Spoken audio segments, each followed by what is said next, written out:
So ayan guys, umagang-umaga, dinalihan na naman ako ng mga bashers sa Blue Up. So ito nga siya.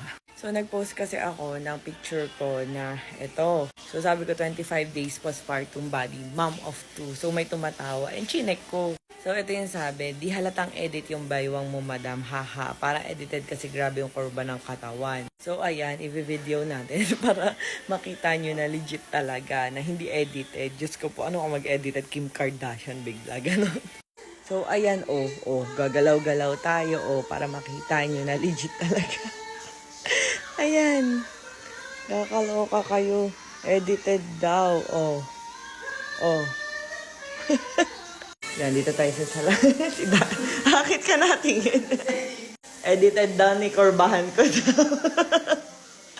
Ayan na siya, Edited ba yan? So, ayan. Umiinom lang tayo ng Rosmar Detox drink na pagkamalang pang edited yung picture. Ano ba yan? Hindi nga ako nag-filter. Nag-edit naman daw.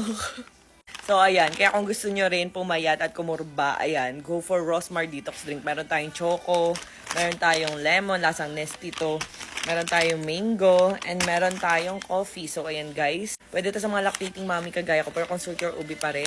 So, ayan, may moringa and chia seed kaya nakakadami ng milk supply ni mommy.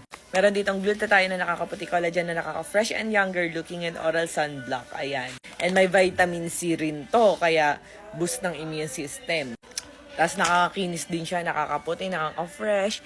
Ayan, so kakagising ko lang, walang ka-makeup, walang filter, walang edit. Ay!